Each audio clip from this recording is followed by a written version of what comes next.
کرو آقا کیا چیز ہماری ہے، کیا پیش کرو آقا کیا چیز ہماری ہے، یہ دل بھی تمہارا ہے یہ جاں بھی تمہاری ہے۔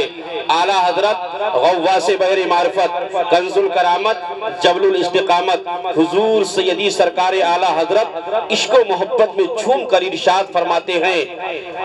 یا رسول اللہ سرور کہوں کی مالک و مولا کہوں تجھے، حیران ہوں میرے شاہ کیا کیا کہوں تجھے، لیکن رضا نے ختم سخن اس پہ کر دیا، خالق کا بندہ خلق کا آقا کہوں تجھے۔ حضرات اللہ رب العزت اپنی آکاشی پستک قرآن عظیم کے اندر رب ارشاد فرماتا ہے، ان اللہ و ملائکتہ یصلون علی النبی، بے شک جس کا ترجمہ بریلی کا مجدد نے اپنے قلم سے کیا ہے، بے شک اللہ اور اس کے فرشتے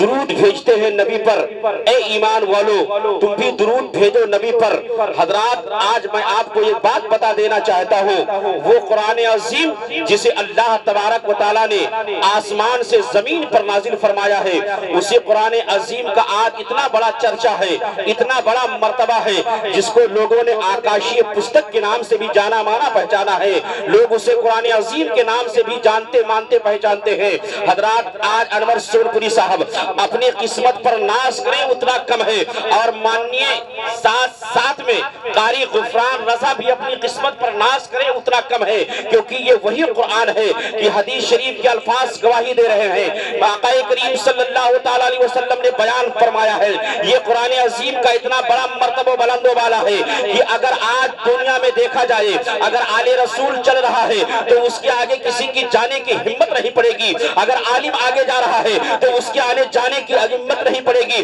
اگر کسی حفاظ آگے جا رہا ہے تو اس کے آگے چلنے کی ہمت نہیں پڑے گی، لیکن واہر قرآن تیری عظمت پر حاشر رضا قربان، میں قرآن سے پوچھنا چاہتا ہوں، اے قرآن اللہ نے تجھے کتنا پوتر بنا کر کے روئے زمین پر بھیجا ہے، اگر یہ قرآن کسی طالب علم کے ہاتھ میں دے دیا جائے، اگر طالب علم آگے چلے گا تو آل رسول قرآن کے پیچھے چلے گا، اگر قرآن لے کر کے طالب علم جنگ میں جائے گا تو تمام جنگ والے اس کے پیچھے چلیں گے، اور اگر یہی بچہ قرآن کو لے کر کے اگر کسی میدان میں اتر جائے گا تو تمام قرآن کے ماننے والے قرآن کے پیچھے ہو جائیں گے، اس لیے کیونکہ قرآن کا مرتبہ اتنا بلند و بالا ہے، اللہ تبارک و تعالیٰ نے اس روئے زمین پر بے شمار شائفوں کو نازل فرمایا ہے، توریت آیا زبور آئی انجیل آئی، تمام کتابوں کو اللہ تبارک و تعالیٰ نے روئے زمین پر نازل فرمایا ہے، لیکن کسی کی ذمہ داری اللہ نے نہیں لیا ہے، لیکن جب اللہ تبارک و تعالیٰ نے قرآن عظیم کو نازل فرمایا تو رب نے ارشاد فرما دیا، اے لوگوں قرآن کی ذمہ داری میں نے لیا ہے۔ جب شاعر کی نظر اس حدیث طیبہ پر پڑی تو شاعر پکار اٹھا کہ ویسے تو 4 کتابیں ہیں مقدس، لیکن بخدا چاروں میں قرآن بڑا پیارا۔ نعرہ تکبیر، نعرہ رسالت، نعرہ رسالت، جشن عید میلاد النبی،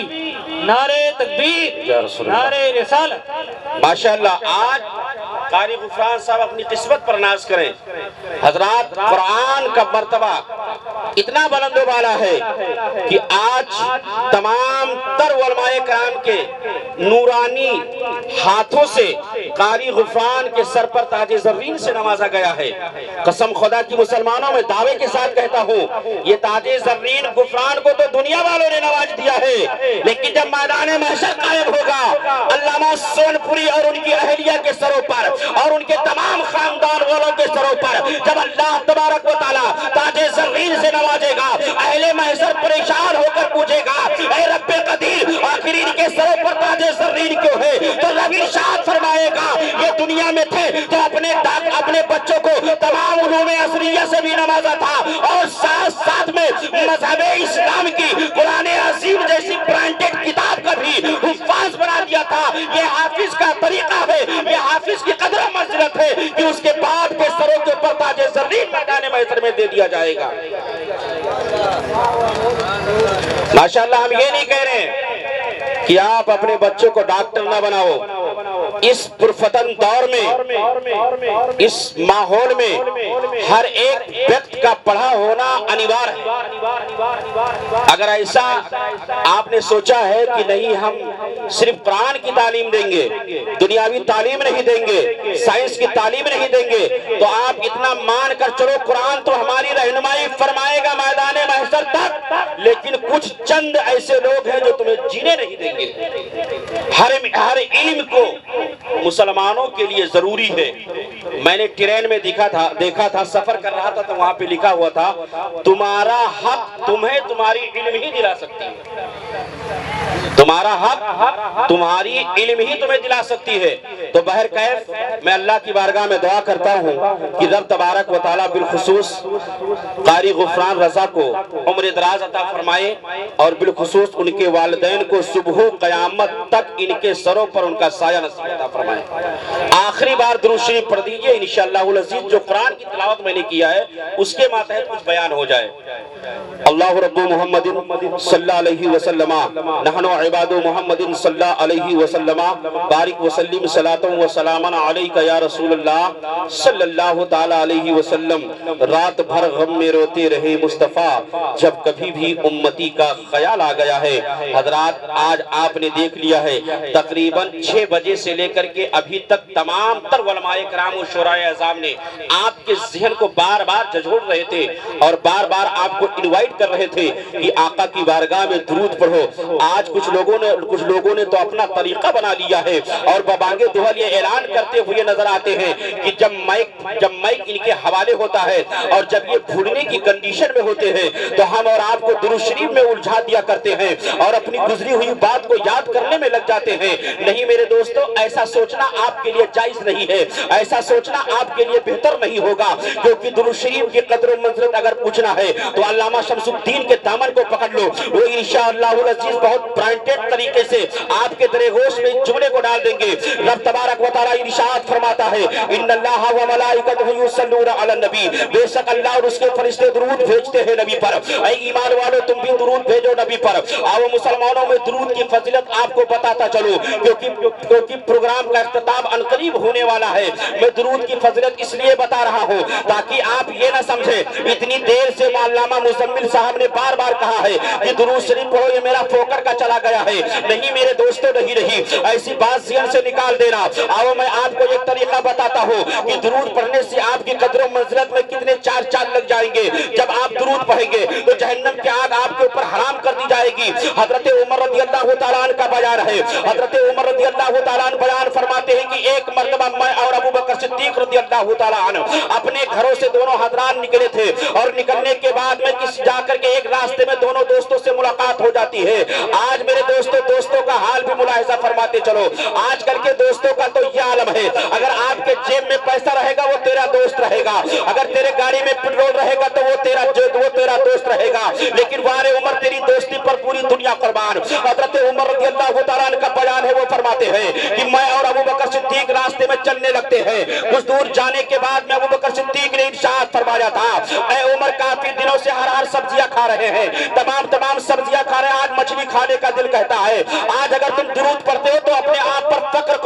کرو، ایسا رسول اللہ نے ہمیں عطا کر دیا ہے جس کے اوپر ہم درود پڑھیں گے تو نبی کی زیارت ہو جائے گی۔ اگر نبی کی بارگاہ میں درود پڑھیں گے تو میدان محشر کے دن ہماری عافیت ہو جائے گی، اگر نبی کی بارگاہ میں درود پڑھیں گے تو میدان محشر کے دن ہمارے بخشش کا پروانہ مجھے عطا کر دیا جائے گا۔ حضرت عمر رضی اللہ تعالیٰ نے عرض فرماتے ہیں، ابو بکر صدیق کہو کیا کہنا چاہتے ہو؟ ابو بکر صدیق بولو کیا بولنا چاہتے ہو؟ ابو بکر صدیق عرض فرماتے ہیں، اے عمر چلو مارکیٹ چلتے ہیں، مچھلی آج خریدا جائے گا، مچھلی کو پکایا جائے گا۔ تاریخ شاہد ہے مسلمانوں، حضرت عمر رضی اللہ تعالیٰ جب دونوں دوست ایک راستے پر جاتے ہیں، مارکیٹ میں جانے کے بعد میں دونوں دوستوں نے اپنا جیب کا جائزہ لیا تو دونوں حضرات کے پاس میں اتنا پیسہ نہیں تھا کہ وہ الگ الگ مچھلیاں خرید لے۔ دونوں دوستوں کی دوستی پر قربان جاؤ۔ اگر آج کل کا دوست اس طرح سے پایا جاتا ہے، اگر راستے میں گاڑی کا پیٹرول ختم ہو جائے تو فون بند کرتے ہوئے نظر آتے ہیں، اگر راستے میں ایکسیڈنٹ ہو جائے تمہیں اٹھاتے ہوئے نظر نہیں آئیں گے، لیکن وہ ابو بکر صدیق کی دوستی پر قربان جاؤ۔ جب دونوں دوست مارکیٹ میں جاتے اپنے جیب کا جائزہ لیتے ہیں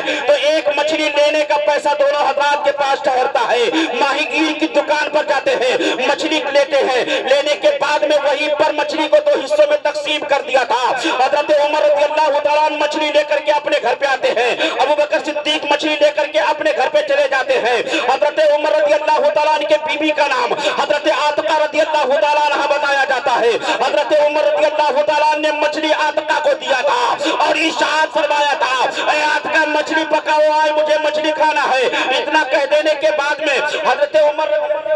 اپنے گھر سے نکلتے ہیں اور کسی ضروری کام کے لیے پھر بازار میں چلے جاتے ہیں۔ جب تھوڑی دیر کے بعد تشریف لاتے ہیں، عمر نے کیا دیکھا؟ عمر نے فٹافٹ ہاتھ کو دھولا، دسترخوان پر اپنے نالے نے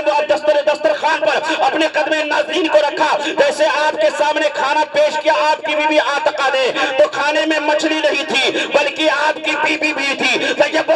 مطہرہ مصفہ و منسہ بھی تھی۔ آپ نے دوسری سبزی کو بنا لیا تھا۔ جیسے عمر کی بارگاہ میں پیش کیا تھا، حضرت عمر کی دل کی دنیا بدل جاتی ہے۔ حضرت عمر نے ارشاد فرمایا تھا، عاتقہ میں نے آپ کو مچھلی دیا تھا پکانے کے لیے، مچھلی آپ نے کیوں نہیں بنایا؟ حضرت عاتقہ کا جواب سنو مسلمانوں، اگر آج کل کی بیویاں ہوتی، جب شوہروں پر ان کو غصہ آتا ہے وہ برتن کو پھینکا جاتا ہے نالی میں، بچوں کو مارا جاتا ہے تماچے گال پر، لیکن وہ عمر تیری بیوی پر قربان۔ حضرت عمر کی بیوی کے طریقے کو سنو، حضرت عمر کی بیوی حضرت عمر کے قدموں میں گرتی ہے اور عرض فرماتی ہے، اے شوہر نامدار، میں نے مچھلی کو پکانا چاہا لیکن مچھلی بنی رہی، میں نے آگ کو جلایا آگ جلنے لگی، میں نے کڑاہی کو رکھا تیل ڈالا تیل گرم ہونے لگا، لیکن اے عمر، اے میرے سر کے تاج، جیسے میں نے اس کے اندر مچھلی کو ڈالنا چاہا تیل فوراً سرد آ جاتا ہے، تیل فوراً ٹھنڈا ہو جاتا ہے۔ حضرت عمر غضب کے عالم میں آ جاتے ہیں اور ارشاد فرماتے ہیں، اے میری رفیق ہمدم، اے میری شفیق پیغام،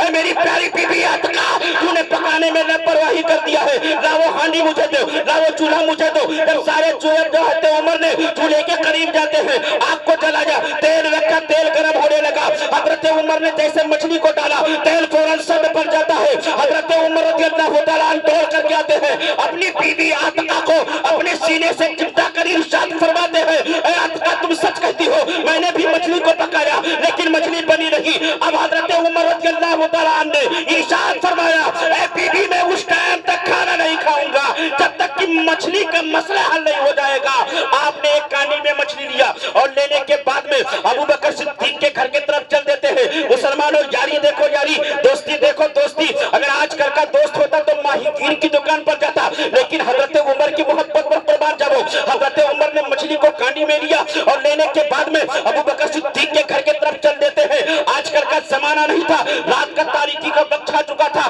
چاروں طرف ہو ہو کی صدائیں بلند ہو رہی تھی، ایک دم مکمل اندھیرا چھا گیا تھا۔ ادھر حضرت عمر چلتے ہیں، ادھر ابو بکر صدیق بھی چل دیتے ہیں، کیونکہ جب عمر کی مچھلی کی جب کچھ دور حضرت عمر جاتے ہیں تو عمر نے ایک آہٹ سے پہچانا کہ کوئی آنے والا آ رہا ہے۔ حضرت عمر خاموش کھڑے ہو جاتے ہیں، آنے والے نے سلام کیا، حضرت عمر نے جواب دیا، پوچھا کون؟ بتایا ابو بکر صدیق۔ ابو بکر صدیق نے پوچھا کون؟ جواب دیا عمر۔ بولے کہاں جا رہے ہو؟ آج تم کس حالت میں ہو؟ حضرت عمر جواب دیتے ہیں، اے عمر میں نے مچھلی کو پکانا چاہا لیکن مچھلی پکی رہی۔ ابو بکر صدیق بھی ارشاد فرماتے ہیں، میں نے بھی مچھلی کو پکانا چاہا، میری بیوی نے بھی پکایا لیکن مچھلی بنی نہیں۔ اب تم کہاں چلے ہو؟ عمر نے جواب دیا، میں آقا کی بارگاہ میں چلو۔ جب ساری چیزوں کا مسئلہ نبی کی بارگاہ میں حل ہوتا ہے، اگر نابینا جائے تو نبی آنکھ دے دیتے ہیں، اگر کوڑ جائے تو نبی شفا دے دیتے ہیں، اگر اندھا جائے تو اسے آنکھ دے دیا جائے، اگر فالس کا جائے تو اسے روشنی دے دیا جائے، اگر جسم کے تمام بیماریوں کا جگ لے کر جائے آقا کی بارگاہ میں جائے تو فوراً اسے شفا مل جاتی ہے۔ شاعر کہتا ہے، نہ ہو آرام جس بیمار کو سارے زمانے سے، اٹھا لے جائے تھوڑی خاک محمد کے آستانے سے۔ نعرے تکبیر، نعرے رسالت، جشن حفظ قرآن، نعرے تکبیر، نعرے رسالت۔ حضرت عمر نے عرض فرمایا، ابو بکر میں آقا کی بارگاہ میں جا رہا ہوں، ہر چیز کی دوا ہے محمد کے شہر میں، ہر چیز کی دوا ہے محمد کی شہر میں، میں آقا کی بارگاہ میں جا رہا ہوں۔ ابو بکر صدیق نے حضرت عمر کے دامن کو پکڑا اور ارشاد فرمایا، میرے دوست رات دیکھ رہو کتنا بڑھ گیا، کتنی رات کتنی بڑھ گئی ہے، میرے آقا سو رہے ہوں گے، خلل واقع ہو جائے گی۔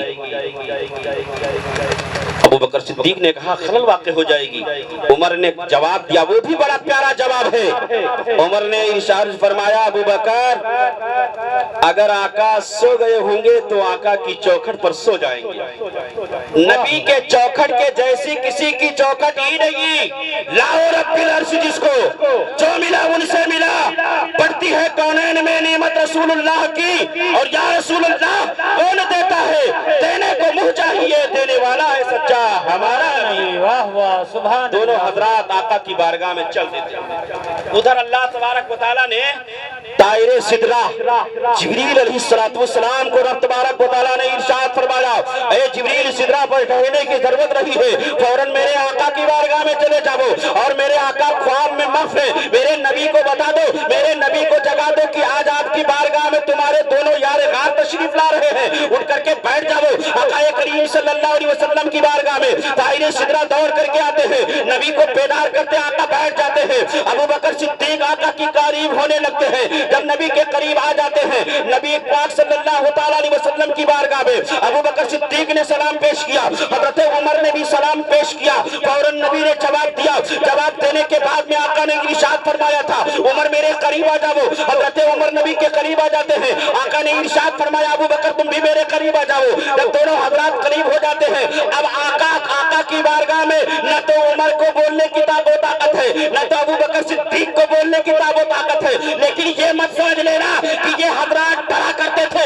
نہیں ادبر نہیں بولا کرتے تھے، کیونکہ نبی کی بارگاہ میں جب جبریل جائے ایک نہ جائے 70,000 لے کے جائے تو عمر کیسے آقا کی بارگاہ میں اونچی آواز میں بات کر سکتے ہیں؟ لیکن میرے آقا تو وہ آقا ہے، غیب داں نبی ہے، کل کیا ہونے والا ہے نبی آج بتا رہے ہیں، پرسوں کیا ہونے والا ہے نبی آج بتا دیے ہیں۔ 1400 برس پہلے میرے نبی نے ارشاد فرمایا وہی آج ہوتا ہوا نظر آتا ہے۔ میرے نبی نے ارشاد فرمایا تھا ابو بکر صدیق بتاؤ آنا کیسا ہوا؟ ابو بکر صدیق عرض کرتے ہیں یا رسول اللہ صلی اللہ تعالیٰ علیہ وسلم آپ کے قدم ناجنین پر میرے ماں باپ قربان، یا رسول اللہ میں نے مچھلی لیا، میرے دوست عمر نے بھی مچھلی لیا، گھر پہ لا کے پکانا شروع کر دیا، عمر کی بیوی عاتقہ نے بھی پکایا، میری بیوی بھی پکایا، لیکن مچھلی بننے کے نام و نشان میں نہیں آتی ہے۔ میرے آقا نے جب اتنی بات کو سنا تو امام حسنین کریمین طیبین طاہرین عابدین شاہدین عارفین کے نانا کے لبہائے مبارکہ تبسم کے صدمے آ جاتے ہیں، میرے آقا مسکرانے لگتے ہیں۔ عمر نے سمجھا کام ہو گیا، ابو بکر صدیق نے سمجھا کام ہو گیا، بریلی کا مجدد پکار اٹھا جس کے تذکیر روتے ہوئے ہنس پڑے، اس تبسم کی عادت پہ لاکھوں سلام، جب نبی مسکراتے پورا کام ہو گیا۔ اب میرے آقا نے ارشاد فرمایا تھا عمر بتاؤ پورا ماجرا کیا ہے؟ عمر نے پوری ہسٹری کو بیان کر دیا، ابو بکر نے پوری ہسٹری کو بیان کر دیا۔ میرے آقا مسکرا کر کے جواب دیتے ہیں اے عمر تمہیں پتہ نہیں ہے ایک مرتبہ دریا کے کنارے میں گھومنے گیا تھا، یہ مچھلی مجھ محمد کو پہچان کر کے میری بارگاہ میں درود پڑھ دیا تھا، لہذا اللہ کی رحمت کو مجھے یہ گوارا نہیں ہے کہ جو مجھ پر درود پڑھے اسے دنیا کی آگ جلا دے۔ اے عمر وہ امت محمدیہ کو بتا دو کہ اگر کوئی فرد جس نے عید میلاد النبی میں بیٹھ کر کے قاری غفران کی جلسہ میں بیٹھ کر کے اگر میری بارگاہ میں درود پڑھ دے گا اور تو دنیا کی آگ نہیں اس کے اوپر جہنم کی آگ بھی حرام کر دی جائے۔ بے شک سبحان اللہ، حق ہے حق ہے۔ حضرات آپ یہ نہ سمجھیں کہ ہم یہاں پر جو تمام حضرات تمام تر علماء کرام نے آپ کی بارگاہ میں پیش کیا درود پڑھو، آپ غور و فکر میں پڑ گئے یار کہ جب یہ لوگ بھولنے کی کنڈیشن میں ہوتے ہیں تو ہم کو درود میں الجھا دیا کرتے۔ نہیں میرے دوستو یہ غلط ہے۔ آپ کو پتا ہے نا کہ 12 ہاتھ کا دستار بندی کا صافہ جب علماء کرام اپنے نورانی و حقانی ہاتھوں سے لپیٹتے ہیں تو بول دیا کرتے ہیں جا بیٹا کسی بھی اکھاڑے میں تو اب اتر جا، جا بیٹا اب تو کسی بھی اکھاڑے میں اتر جا۔ تو آپ یہ نہ سمجھے کہ جب کوئی نعت پڑھنے والا یا خطاب کرنے والا یا نظامت کرنے والا مائک کو پکڑتا ہے تو وہ بھولنے کی کنڈیشن میں آتا، نہیں ایسا نہیں ہو سکتا ہے، وہ بھول نہیں سکتا ہے۔ تو حضرات جتنی دیر تک ہم اور آپ کو اللہ تبارک و تعالیٰ توفیق دے جب ایسی محفلیں ملیں تو اپنی قسمت کو جگا لیں، اپنے مقدر کو سنوار لیں، کیونکہ یہ بار بار یہ راتیں آپ کو میسر نہیں ہوتی ہیں۔ بہت ساری رات آتی ہے سونے اور سلانے کے لیے، کچھ ہی ایسی رات ملتی ہے قسمت جگانے کے لیے۔ آقا کی بارگاہ میں اگر آج ہم درود پڑھ رہے ہیں تو ہم نبی پر احسان نہیں کر رہے ہیں، نبی پر ہم احسان نہیں کر رہے ہیں، اس لیے کیونکہ اس روئے زمین پر جتنے کنکر، پتھر، شجر و حجر، ثمر و برق جتنے پائے جاتے ہیں، سب نے نبی کو جانا ہے، مانا ہے اور کلمہ بھی پڑھا ہے اور درود بھی پڑھا ہے۔ ارباب منبر کی خاص توجہ، جن لوگوں نے آقا کو پہچان لیا ہے ان سارے لوگوں نے آقا کی بارگاہ میں پیشانی کو بھی جھکا دیا ہے۔ جب درخت نے نبی کو پہچان لیا، اپنے جگہ سے اٹھ کر کے آقا کے قدموں میں چلا آیا۔ جب ابو جہل نے کنکر کو ہاتھ میں لیا، کنکروں نے نبی کو پہچان لیا، ہاتھ کھولنے کی ضرورت نہیں پڑی تھی ابو جہل کے اندر، کنکروں نے کلمہ پڑھ لیا تھا۔ اللہ نے ہمیں تو اشرف المخلوقات بنا کر کے روئے زمین پر بھیجا ہے، تمام نبیوں کے امتیوں سے اللہ تبارک و تعالیٰ نے ہم اور آپ کو افضل امت بنایا ہے، اور ہم اپنی قسمت پر ناز کریں یار، اللہ نے اگر ہمیں رسول دیا تو وہ رسولوں کا سردار دیا، شہید دیا تو شہیدوں کا سردار بنا کر کے دیا، اور اگر ولی دیا تو ولیوں کا سردار بنا کر کے دیا۔ ماشاءاللہ غوث اعظم تمام ولیوں کے میرے غوث اعظم سردار ہیں، سارے ولیوں کی گردن جھکائی گئی، مہر ان کے قدموں کی لگائی گئی۔ حضرات غوث اعظم رضی اللہ تعالیٰ عنہ کی ذات مبارکہ تو بہت ہی بابرکت ذات ہے۔ آئیے ایک بار درود شریف پڑھ لیجیے، درود شریف پڑھ لیا جائے۔ اللہ رب محمد صلی اللہ علیہ وسلم، نحن عباد محمد صلی اللہ علیہ وسلم، بارک وسلم صلاۃ و سلام علیک یا رسول اللہ صلی اللہ تعالی علیہ وسلم۔ ایک مرتبہ آقا کریم صلی اللہ علیہ وسلم کے ساتھ میں آپ کے داماد حضرت علی جا رہے ہیں، بس آخری واقعہ،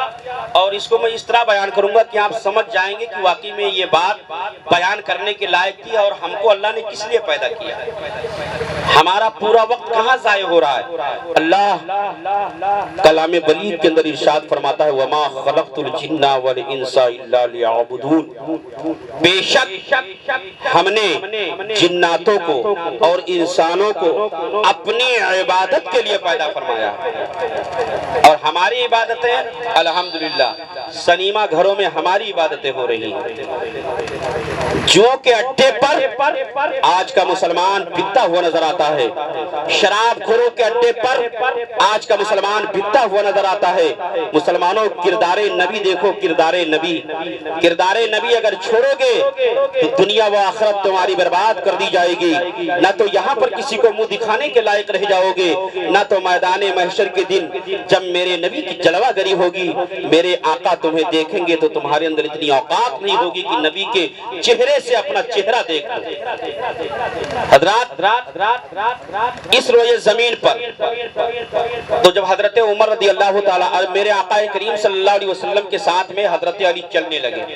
کچھ دور گھر سے نکلے تھے حضرے سے کہ حضرت علی کے کان میں درود شریف کی آواز آئی۔ جملے پہ غور کرنا ارباب منبر،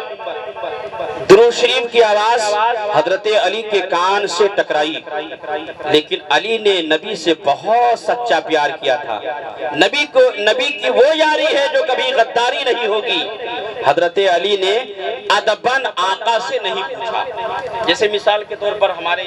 استاد بھی ہیں اور ساتھیوں میں سے بھی ہیں۔ اب اگر کوئی چیز میں سنوں ان کے ساتھ میں رہتے ہوئے تو مجھے ڈر لگے گا کہ میں کیسے اپنے استاد سے پوچھوں حضرت یہ کیسے ہو گیا، یہ ڈر رہتا ہے، ادب رہتا ہے۔ تو حضرت علی کے جب کان میں یہ درود کی آواز آئی تو حضرت علی تو سوچنے پر مجبور تو ہو گئے، یار گاؤں سے تقریباً 18-19 کلومیٹر دوری پر ہیں، میری نگاہیں جہاں تک مشاہدہ کرتی ہیں کوئی انسان نظر نہیں آ رہا ہے، کوئی گاؤں بھی نہیں دکھ رہا ہے، یہ آواز کہاں سے آئی؟ لیکن حضرت علی نے ادباً آقا سے نہیں پوچھا،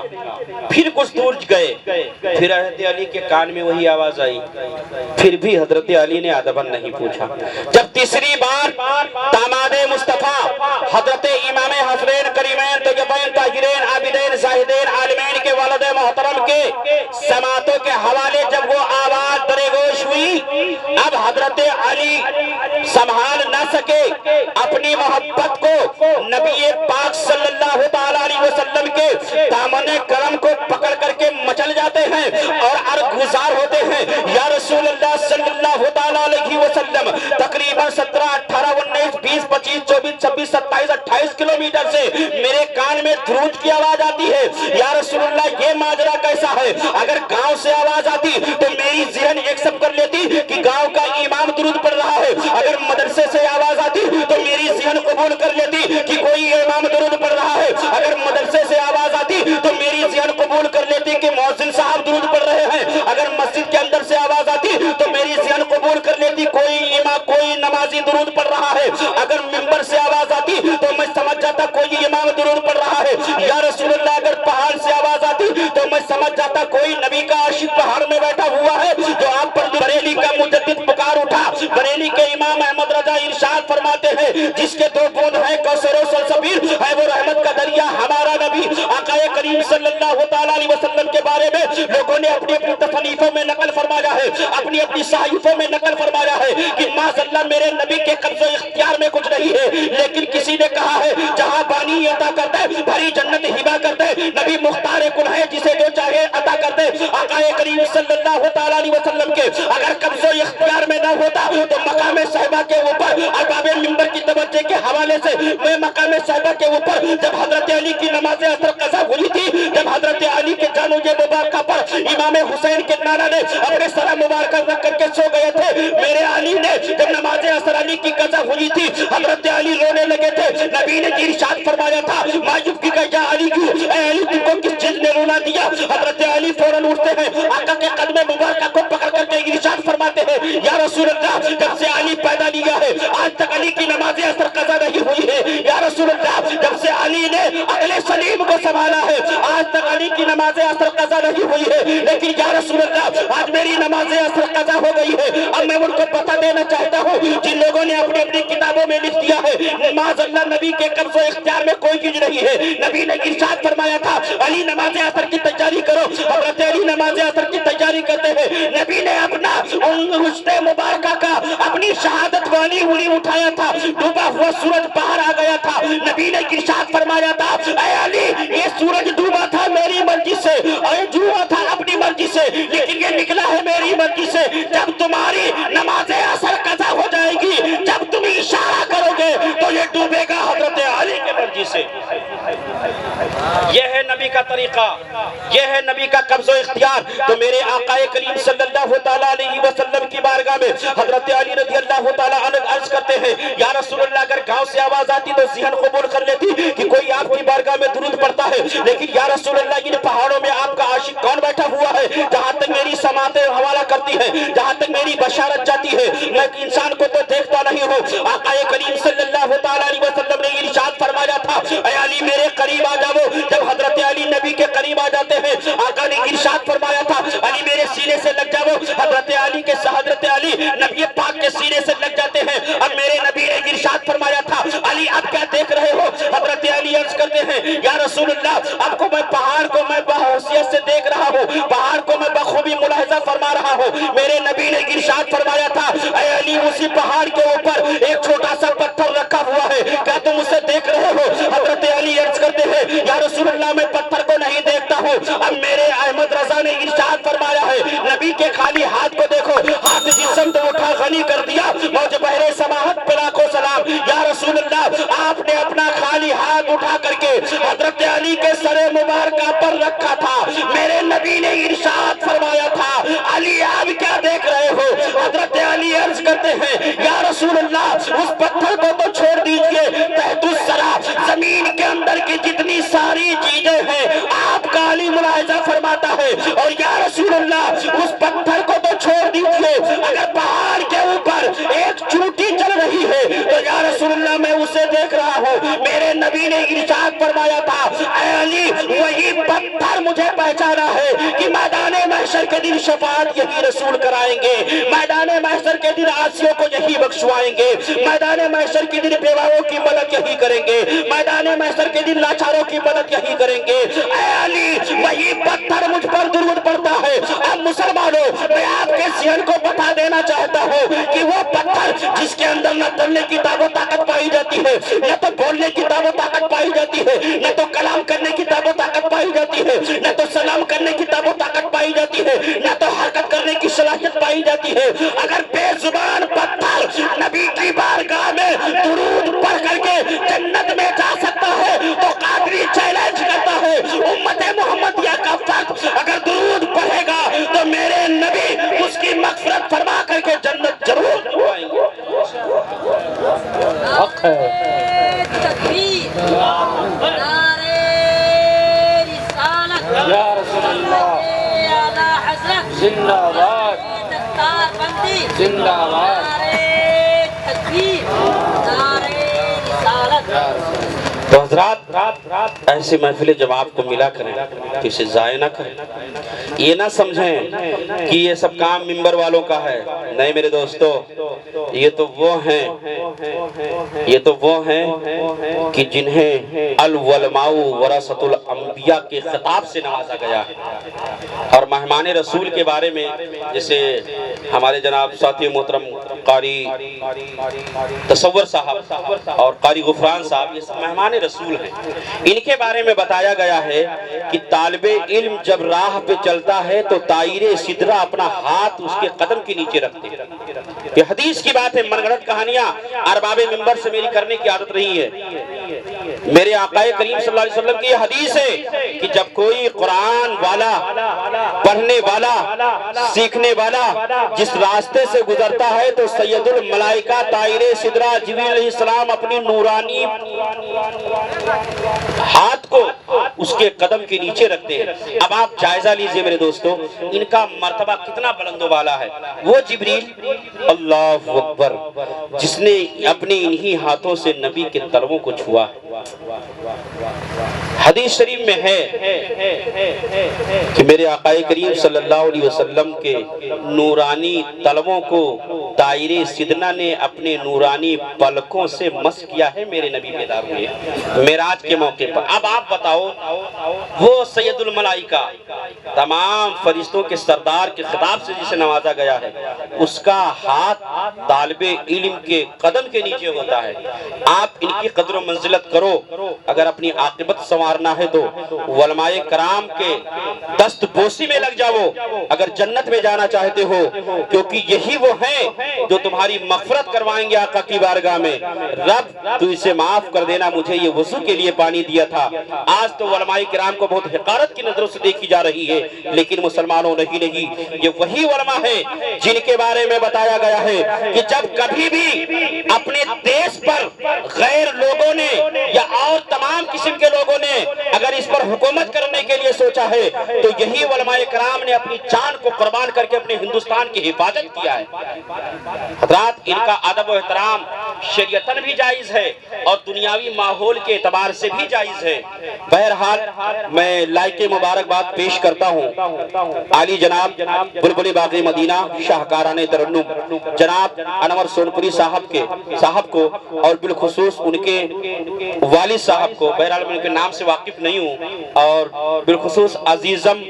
غفران رضا سلمہ کو بھی میں مبارکباد پیش کرتا ہوں کہ اللہ تبارک و تعالیٰ ان کے اس کنبے کو صبح قیامت تک قائم و دائم عطا فرمائے، اور بالخصوص جناب سلمہ غفران کو اللہ علم نافع سے مالا مال عطا فرمائے، قرآن عظیم جیسی لاجوال دولت سے مالا مال عطا فرمائے۔